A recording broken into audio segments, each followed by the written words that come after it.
Hi, welcome to a video wherein I express a very strong opinion about a very well-known trick, and that trick is Paul Curry's Out of This World.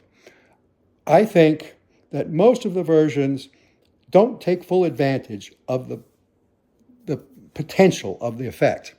In most versions, you have a red leader card and a black leader card, and the spectator deals what he believes to be the reds on the red leader card and black cards on the black leader card, and it is revealed at the end of the trick that his success is confirmed. He has, in fact, put all the red cards on the red pile and all the black cards in the black pile. La-di-da.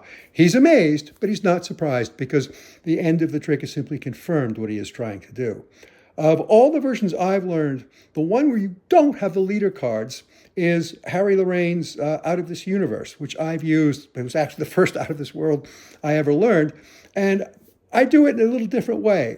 I don't even talk about the colors of the cards until the very ending. And the separation of the deck comes not only as something that's amazing, but also as something that's surprising. And let me tell you how I get into it. I'm not going to do the whole routine because it's essentially the second act of my borrowed deck close-up act. But I take a deck that has been borrowed and has been used for the entire performance and been shuffled by everybody in the audience. I made an earlier video called A Ruse I Use, the Gacken card, and I use that ruse to separate the deck into red and black. Now, ordinarily, at this point, I don't go right into the Lorayne effect. I don't go into Out of This World, though I could. I usually farrow the deck, show it again. It looks very shuffled because the cards alternate and you can handle them so they look genuinely mixed. And then I do a version of Tamariz's Neither Blind Nor Stupid, which finishes with the pack once again in red and black order. So now, if they didn't believe it before, they're really going to believe that deck is fully shuffled. Now, the reds among themselves are thoroughly shuffled. The blacks are, but they are separated. All right, let me get into the actual handling of Out of This Universe. I think most of you know it. But basically, the idea is that instead of telling spectator that he's separating the deck into colors, you tell him that he's mixing the cards. And you explain to him he's going to be dealing the cards into 4 piles. You give him the rules. He's to shuffle 1 card at a time from the top of the deck. He's to make sure that the piles finish approximately even, and he does so. I always get the person who can handle the cards the best in the audience, and this is the last trick. I generally have a pretty good idea who was good with cards, because this is, after all, dead time. This is kind of a shaggy dog trick. It's a long story for a quick punchline.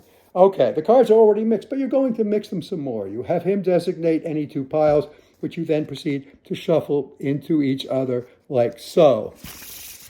All right, you then take the 2 piles he had not designated, you shuffle those piles into each other. This is overdoing a good thing. Boy, those cards are shuffled.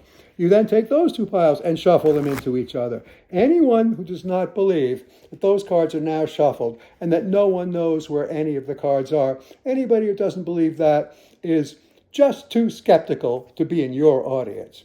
All right, you now proceed to have the spectator deal cards mysteriously into a pile until you tell him to stop.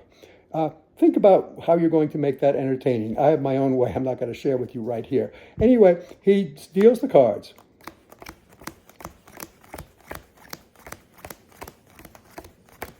You stop him after 16 cards. You have him do it again. This time you stop him after 20.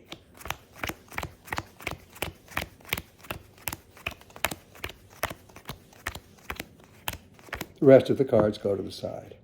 All right, now I don't know how I'm going to be able to do this with a camera, but let's see if I can get both myself and the cards into it here. I'll crouch down a little bit. At this point, I recap and I point out all of the shuffling that's been done in great detail. I'll spare you that now. I then say, after all of this, wouldn't it be amazing if I could tell you that there are exactly 20 cards in this pile? This does not blow the audience away, much to my surprise. But they're a little more involved when you tell them, what if I could tell you that there are exactly 10 red and 10 black cards in this pile? Note, this is the first time in the whole routine that I've mentioned the colors of the cards. Anyway, I count the cards, and as I do, I separate them into reds and blacks. 1, 2, 3, 4, 5, 6, 7, 8, 9, 10, 11, 12, 13, 14, 15, 16, 17, 18, 19, 20. I then proceed to show him 1, 2, 3, 4, 5, 6, 7, 8, 9, 10 reds, and 1, 2, 3, 4, 5, 6, 7, 8, 9, 10 blacks. That knocks them out, but not as much as this. When you turn over this pile and show them all of the rest of the reds are over here, and this pile, center this a little bit, and show them that all of the rest of the blacks here. I think for a borrowed, for a 35 to 40 minute show with a borrowed deck, this display at the end is about as good as you can get. I love it. I don't know if you agree with my philosophy on Out of This World. The idea of making the color separation not only a surprise, not only amazing, but also a surprise, where I think most versions of Out of This World are amazing, but not surprising. I'd be interested to see what you think in the comments below. Thanks.